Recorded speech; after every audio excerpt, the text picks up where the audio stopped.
Hello, Kelsey Taylor here. Welcome to another movie review. Now, this is a film that I've done a true reaction to, and nobody really talked about it at all.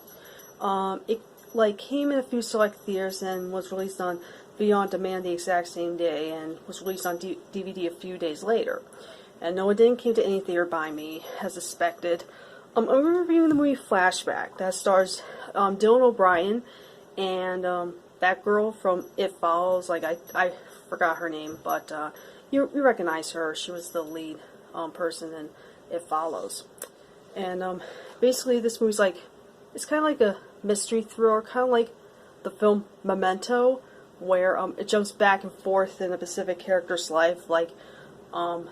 This film, he's trying to figure out basically his girlfriend from high school has been gone. He has been missing for years, and it's just basically just him trying to figure out what happened to his girlfriend and all that. It's kind of difficult to explain because the movie is really, it's kind of weird. I kind of like the first part of it, like the first and second half, and then the third act got a little confusing, and then the ending kind of redeemed itself. And basically it's just like Memento. It jumps back from when he's a teenager in high school, when he's an adult, an older adult. And then there's one or two scenes with him as a child, and there's one scene when he's an infant with a lot of things going on, like him taking an exam in high school, him and his job, him visiting his dead mother, and some moments where he's seeing his girlfriend, flashbacking to different times, all at once. And then in one part of the movie, I'm going to try not to give away spoilers. He takes this drug that you can argue kind of messed him up a bit, messed things up, but he started seeing things. He started seeing things that started to stagger, in a blurry vision or out of focus vision, something like that. And that's pretty much what it is.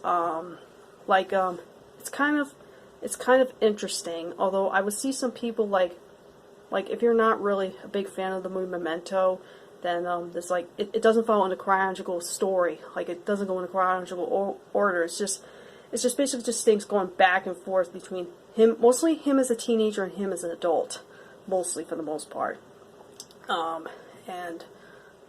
It's the first and second half I thought was pretty well, and I thought I was really gonna like it. I just at the same time, even though I know it's expected to be out of order, I just wanted it to make sense at least.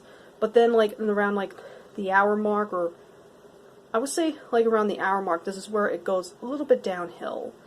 It gets, without giving anything away, it gets really confusing and very cluttered.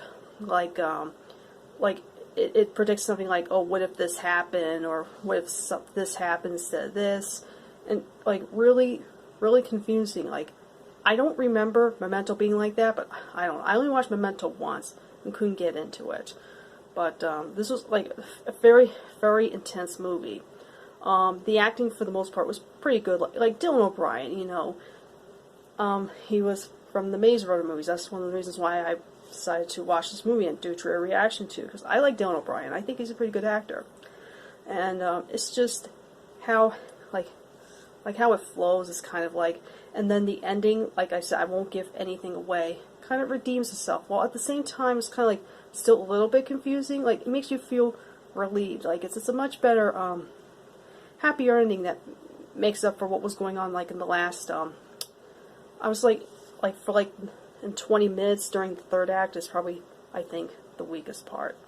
So that unfortunately brings the movie down for me, is that part. It was done much better, if it made more sense. I actually would have liked it more if it was more in a chronological order. Maybe she's oh, her girlfriend went missing, and then he has to figure out what happened to her, and then throughout certain spots of the film, be from childhood to him in high school when he last saw her. Then will make sense that rather than being scattered around. But I would say if it weren't for the ending redeeming itself, I wouldn't recommend this movie. I was this close saying that I wouldn't recommend it. The movie's not awful. I would say if you're you don't mind it being out of order and stuff, you don't like certain films that like to go chronologically out of order, but have a better outcome of the ending and stuff. and it's like a mystery thriller. So if you're really into that, then I definitely recommend this movie. I watched it on YouTube, like renting it for $5.99, which is much cheaper compared to, you know, the 2 other movies I reviewed on the channel that I had to rent for $20. Which, when you compare to that, it's like that's like a lot of money. But at least with Flashback, like you don't have to worry about spending that much. Especially if you buy digitally, you're not spending that much either. So it's definitely worth seeing. But I would say the third act is where it will probably lose your interest. But either way, just you know, stick until around the end. You know, hopefully that will definitely satisfy. Like, I like to hear your thoughts on Flashback, the movie, if you have seen it.